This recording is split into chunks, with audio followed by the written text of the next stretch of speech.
Եվ այսպես գալով այսօրվա կարևոր թեմային ապրիլի 2-ը ամբողջ աշխարհում նշվում է որպես աուտիզմի իրազեկման համաշխարհային օր եւ մեր տաղավարում մեր հյուրերն են, որոնց հետ միասին փորձելու ենք հասկանալ, թե ինչպես է Հայաստանում ընթանում այդ իրազեկումը, ինչպես են աուտիզմ ունեցող մարդկանց ներառում հասարակության ամենատարբեր ոլորտները եւ Դավիթ կներկայացնես մեր հյուրերին։ Այո, շտապ ենք ներկայացնել մեր հյուրերին աուտիզմ ազգային հիմնադրամի դեռահասների եւ երիտասարդների խմբի ծրագրի ղեկավար Գոհար Կարապետյան, բարի լույս։ Եվ աուտիզմ ազգային հիմնադրամի հանրային կապերի համակարգող Աննա Ղազարյան, բարի լույս։ Բարևձեզ։ Շնորհակալ ենք տաղավարում հյուրընկալվելու համար։ Իհարկե թեման շատ ընդարձակ է եւ ծավալուն է, մեր ժամանակ ուղիղ եթերում այդքան շատ չէ, բայց կփորձենք անդրադառնալ հիմնական ամենակարևոր հարցերից եւ առհասարակ սկսենք թերևս ամենապարզ, բայց կարևոր հարցից՝ ինչ է աուտիզմը։ Աուտիզմը նյարդաբանական զարգացման խանգարում է, այն դրսևորվում է երեխայի կյանքի առաջին տարիներից, 1.5 տարեկանից արդեն կարելի է հասկանալ, որ երեխայի մոտ կան զարգացման որոշակի առանձնահատկություններ, սակայն վաղ միջամտության ընթացքում հնարավոր է վերականգնել եւ բարձրացնել անձի կյանքի որակը, ներառել ավելի ինքնուրույն կյանքի, ուրեմն այս մարդկանց մոտ կարող է դրսևորվել կրկնվող վարք, խոսքի ուշացում կամ խոսքի ինքնատիպ խոսք կամ կրկնվող խոսք, վարքագծերի դրսևորումներ, որոշակի ագրեսիվ վարքեր կամ ինքնաագրեսիաներ եւ սոցիալական շփման ամենակարևորը հաղորդակցման բացակայություն կամ խուսափում։ Արդյոք հնարավոր է կանխարգելել այս համախտանիշի զարգացումը եւ կա դրա կարիքը։ Ցավոք սրտի այս պահին աուտիզմի պատճառագիտությունը դեռևս հայտնի չէ, բայց իրազեկման կարիք միանշանակ կա եւ հասարակությունը պիտի լինի իրազեկված, հասկանա, որ առաջին իսկ նշանների դեպքում պետք է դիմել մասնագետների, որպեսզի որքան վաղ հայտնաբերեն խնդիրը, այնքան վաղ կլինի միջամտությունը եւ օգնությունը։ Իհարկե այսօր շատ կարևոր օր է, ամբողջ աշխարհում է նշվում որպես աուտիզմի իրազեկման միջազգային օր, դեռ իհարկե խոսենք նաև հիմնադրամի գործունեությունից, բայց հետաքրքիր է Աննա, թե ինչպես է հիմնադրամն իրականացնում հենց իրազեկման աշխատանքները։ Աուտիզմի ազգային հիմնադրամում ունենք ռազմավարություն, մենք մշտապես խոսում ենք աուտիզմի մասին, մեր կենտրոնի մասնագետները մշտապես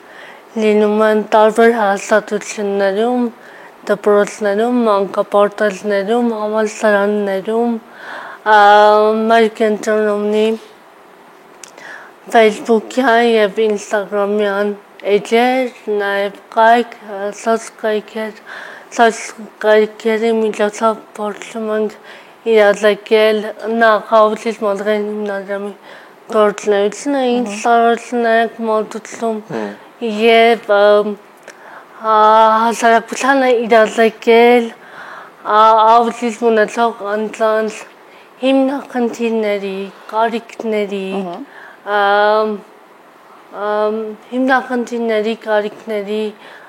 տարբեր հանգամանքների, տարբեր դրսևորումների մասին։ Նշեցիք դպրոցներ, մանկապարտեզներ եւս այդ իրազեկման արշավի մեջ ներառված են։ Պարզ բան է, որ ինչպես պետք է մեծերը տեղեկացված լինեն այս խնդրի դրսևորումների վերաբերյալ եւ արձագանքման, նաեւ փոքրերը հետաքրքիր է մասնավորապես փոքրերը ինչպես են ընկալում եւ արդյոք ավելի հեշտ թե ավելի դժվար են արձագանքում։ Իմ կենսագործունեության ընթացքում ես նկատել եմ, որ փոքրերը ավելի հեշտ են ընկալում։ Երբ որ փոքրերը սկսում են շփվել աուտիզմ ունեցող երեխաների հետ, իրենք ավելի վաղ իրազեկելը ավելի արդյունավետ է։ Մեծ տարիքում, երբ որ մարդը 40 տարեկանում չգիտի աուտիզմի մասին, դա ավելի դժվար է։ Բացատրել աուտիզմի մասին, բայց երբ որ աուտիզմի հետ ապրում ես, դու նաև լինում ես կարեկից, մարդու կարեկից, հասարակության մեջ երբ որ տեսնում ես աուտիզմ ունեցող երեխա, դեռահաս կամ անձ արդեն քո վերաբերմունքը լինում է շատ adekvat։ Իդեպ շատ կարևոր բառ ընտրեցիք եւ սա կարելի է համարել առանցքը կարեկից եւ դա չի զուգահեռ չի տարվում խղճահարության հետ, որովհետեւ խղճահարությունը նույնպես բացասական արձագանք է իրականում այդ խնդրին, այլ կարեկցել է պետք, հետեւաբար շատ ավելի բաց եւ դրական ձևով է կարողանում արձանագրել մարդկանց տարբերություններին առհասարակ։ Այ խոսելով իհարկե մեծահասակների մասին, հետաքրքիր է թե ինչ խնդիրների են բախվում սովորաբար նաև ձեր փորձից ելնելով ծնողները, որոնց երեխաները բախվել են նաև այս հարցին, ինչպիսի օգնություն են նրանք կարողանում ստանալ ազգային կենտրոնում աուտիզմի եւ առհասարակ ինչպես է նրանց ուղղորդում այս իրավիճակներում։ Ես ուզում եմ նշել, որ մեր կենտրոնը սպասարկում է շուրջ 153 շահառուի երեխաներ նախադպրոցական եւ դպրոցական տարիքի երեխաներ եւ 14 տարեկանից բարձր դեռահասներ եւ երիտասարդների կենտրոնում ստանում են վերականգնողական թերապիաներ անձի համար կազմվում է իրեն անհրաժեշտ ծրագիրը թերապիաների եւ կենտրոնի ամենակարևոր գործունեությունից մեկը, որ օգնում է շահառուներին անձանց ներգրավել հասարակական կյանք, դա սոցիալական ներառման ծրագրերն են, որ մեր կենտրոնի ամենաուժեղ կողմերից է։ Ծրագրի շրջանակներում սաները հնարավորություն են ունենում այցելել տարբեր կրթական մշակութային վայրեր, քաղաքից դուրս շատ հաճախ լողավազան, կինոթատրոն, սրճարաններ եւ այս ամեն ինչի արդյունքում ոչ միայն իրենք են իրենց զգում ավելի ինձ դեռբերած հմտություններն են կիրառում, ոնց որ այլ նաև հասարակությունն է տեսնում իրենց, որ այո, կան այս մարդիկ ու իրենք կարող են ինքնուրույն եւ ազատ գնալ ինչ-որ տեղ, օգտվել ինչ-որ բանից, սա մեր համար ավելի շատ իրազեկում է հասարակությանը։ Աուտիզմի նախանշանները երբեմն կարող են քողարկված լինել եւ եթե իրազեկված չլինի ծնողը կամ շրջապատը, ապա հնարավոր չի լինի բացահայտել երբեմն որոշ դեպքերում եթե չի բացահայտվում երեխայի մոտ վաղ տարիքում աուտիզմը ինչ խնդիրներ կարող է այն առաջացնել ավելի մեծ տարիքում եւ արդյոք կարող է առաջացնել խնդիրներ թե այն հնարավոր են դեպքեր երբ որ դա քողարկված ամբողջ կյանքում մարդուն ուղեկցում է աուտիզմի ավելի թեթև ձևն է բայց հիմնականում եթե երեխան արդեն հասել է մանկապարտեզի տարիքի մանկապարտեզում աշխատող մասնագետները անպայման կնկատեն որոշակի փոփոխություններ, եթե սոցիալիզացիայի շփման, այո, փոփոխություններ եւ հաղորդակցման եւ ցանկությունը շփվելու անպայման խորհրդակցում են մայրիկի հետ, ուղղորդում են հիմնականում դա նկատվում է եւ դպրոցում արդեն իսկ որ ամենակարևոր փուլն է գալիս երեխան պիտի արդեն պատրաստ լինի դրա համար պետք չէ ծածկել կամ մտածել որ դա կանցնի այլ վաղ միջամտություն է պետք որպեսզի դպրոցում արդեն երեխան կարողանա ինքնուրույն ներգրավել այդ դասա process-ներում այս ընթացքում Աննա ինչ միջոցառումներ եք առհասարակ նախատեսում հենց իրազեկման համար գիտենք որ այսօր միջոցառում ունեք եւս նախատեսված խնդրեմ պատմեք այդ մասին այո այսօր աուտիզմ ազգային հիմնադրամում ինչպես ամեն տարի մենք նշում ենք իրազեկման օրը փորձում ենք էլի խոսել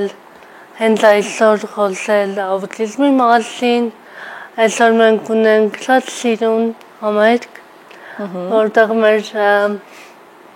տաղանդավոր երեխաները մենք ունենք շատ տաղանդավոր սաներ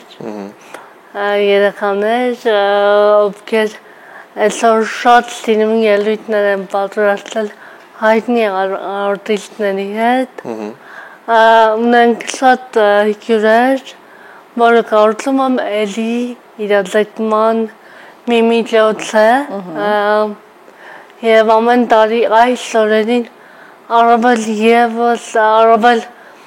կարևորում ենք այս միջոցառումը անել, որովհետեւ էլի եմ ասում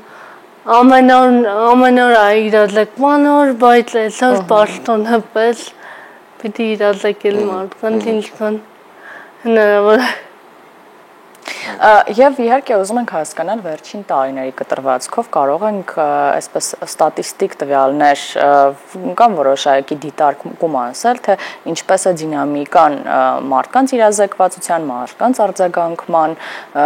եւ նաեւ շուտ վաղ տարիքում բացահայտման դեպքերի։ Կարող եմ նշել երեխաների մոտ 2024 թվականի Հայաստանի վերաբերյալ հետազոտությունների արդյունքում, այսինքն ախտորոշվել է աուտիզմ 793 երեխա, բայց դեռահասների եւ երիտասարդների հետ կապված ինֆորմացիայի սահմանափակում կա, դեռևս հստակ տվյալներ չունենք։ Սա բարձր ցուցանիշ է եւս հետագա տարիների հետ համեմատած, դա կապված է նաեւ գնահատման գործիքների հետ, դա կապված է, որ մարդիկ ավելի շատ են սկսել խոսել այդ մասին եւ ավելի բաց է դարձել եւ նորմալ է, երբ որ երեխան ունի որոշակի խնդիր եւ պիտի ստանա որոշակի աջակցություն, այդ հայացքներն էլ է երևի փոխվել ավելի շատ հասարակության։ Հենց իրականում նաեւ այդ մասին էի ուզում հարցնել, թե այս տարիների ընթացքում ձեր նաեւ աշխատանքային պրակտիկայում արդյոք դուք նկատում եք նաեւ հասարակության այս ընկալման փոփոխությունը կամ գուցե այդքան էլ փոփոխությունը մեծ չէ եւ ծնողները դեռ բախվում են այդ խնդրին։ Փոփոխությունը այդքան էլ մեծ չի, բայց այո, ես նկատում եմ հասարակության ավելի իրազեկված է, ավելի շատ մարդիկ գիտեն ինչ է աուտիզմը։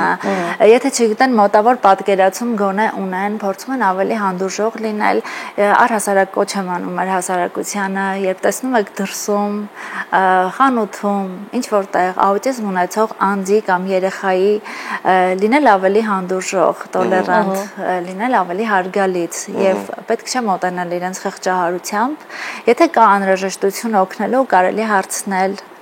պետք է օգնել։ Եթե անհրաժեշտություն չկա, ուղղակի կարելի է սովորական վերաբերվել եւ մեր մի քիչ ավելի ազատ լինենք, էլի իրենց ընդունելու համար։ Դենչ, շնորհակալություն ձեզ իրականում նման հսկայական աշխատանք իրականացնելու համար եւ աուտիզմի իրազեկման այս կարևոր առաքելությունը կատարելու եւ եւս մեկ անգամ մեր հեռուստադիտողներին հիշեցնենք, որ ցանկացած ախտորոշում, համախտանիշ եւ հիվանդություն եւ առանձնահատկություն եւ խնդիր դա դատավճիռ չէ եւ նաեւ պատճառ չէ դիմացինին զատելու իր տեսակով ձեզնից, որովհետեւ դուք էլ ձեր տեսակով եք զատվում դիմացինից, այնպես որ որքան հանդուրժող հասարակություն կարողանանք միասին ձևավորել, այնքան ավելի բարեկեցիկ կլինի մեր իրականությունը։ Ես վերջում իհարկե պիտի առիթից օգտվեմ եւ անպայման նաեւ այս հարցը եւս տամ, ինչպես կարող են մարդիկ ծնողները մասնավորապես դիմել ձեզ, եթե կարծում են, որ ունեն ձեր օգնության կարիքը։ Մենք ունենք Facebook-յան էջ, ինչպես նշեց Աննան, եւ INF.am հասցեն էլեկտրոնային, մեզ կարող են այնտեղից էլ գտնել, զանգահարել եւ հերթագրվել, մոտենալ եւ ստանալ խորհրդատվություն մեր մասնագետներից։ Ինչ եւս մեկ անգամ շնորհակալություն ենք հայտնում ձեզ կատարած կարևոր աշխատանքի համար։ Մենք էլ իհարկե յուրաքանչյուր անգամ առիթի եւ հնարավորության դեպքում բաց չենք թողնի այս կարևոր թեմայի մասին խոսելու առաջին ալիքի եթերից եւ իհարկե իրազեկելու մեր հանրությանը։ Շնորհակալ ենք ձեզ։ Շնորհակալ ենք շատ։ Մենք էլ շարունակում ենք եթերը, սիրելի հեռուստադիտողներ, լսենք երաժշտություն եւ վերադառնանք։